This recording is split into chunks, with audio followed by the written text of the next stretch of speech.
Hello बच्चों, let's read the question. Present question based है assertion and reason के form में।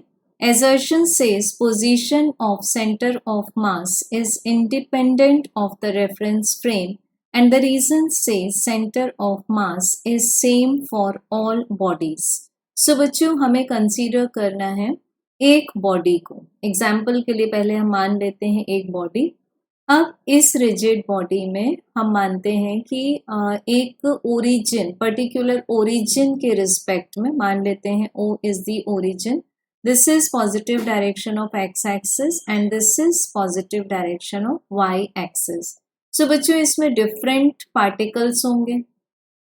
मानते हैं m1 is the mass of first particle, m2 is the mass of second particle, m3 is the mass of third particle, m4 for fourth particle and mn for nth particle। अब बच्चों, जब हम इन particular particles को origin से इस तरह से join करेंगे, we will be getting their position coordinates in the form of ordered pair of x, y। So जब हम ओरिजिन से ज्वाइन करेंगे तो हमें m1 का पोजीशन वेक्टर मिल जाता है r1 vector, that for m2 is r2 vector, for m3 is r3 vector, for m4 is r4 vector and for mn is rn vector।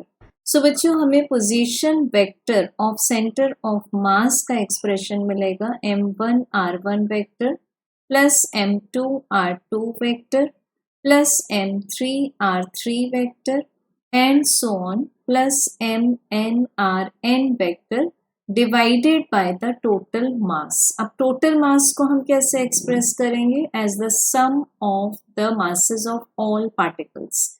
अब बच्चों, मान लेते हैं कि हम इस कोऑर्डिनेट को, ओरिजिन को चेंज कर देते हैं और हम इसको पर्टिकुलर पोजीशन O डैश पर शिफ्ट कर देते हैं, such that now this is shifted x dash axis और ये shifted translated y dash axis हो गया। अब जब हम बॉडी के पोजीशन वेक्टर्स को रीडिफाइन करेंगे, सो किसी पार्टिकल का पोजीशन वेक्टर शॉर्टन हो गया होगा, किसी का लॉन्गर हो गया होगा। सो अगेन हमें जो सेंटर ऑफ मास की पोजीशन है डिस्टेंस फॉर्मूले से, जो हमें ओरिजिन से डिस्टेंस है या फिर इस पर्टिकुलर बॉडी के रेफरेंस में है, वो हमें कैसा मिलेगा? सेम, वो चेंज नहीं होगा। सो वी कैन से कि ओरिजिन चेंज करने के बाद में भी position of centre of mass with respect to body remain same. So assertion is true कि रेफरेंस फ्रेम पर डिपेंड नहीं करता। अब देखते हैं बच्चों reason. Centre of mass is same for all bodies.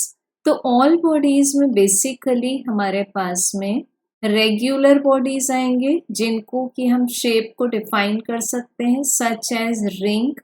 इसका सेंटर ऑफ मास इसके ज्योमेट्रिकल सेंटर पर होगा। सॉलिड स्फीयर का सेंटर ऑफ मास भी उसके ज्योमेट्रिकल सेंटर पर होगा। स्क्वायर का सेंटर ऑफ मास उसके डायगोनल्स के इंटरसेक्शन पर होगा।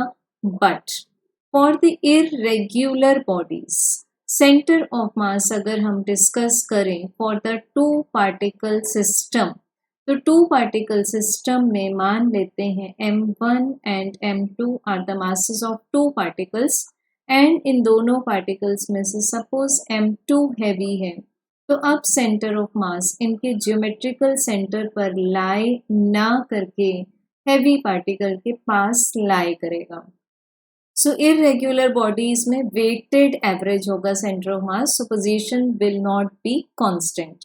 So we can say that the reason is false. Hence correct answer will be option 3. Thank you.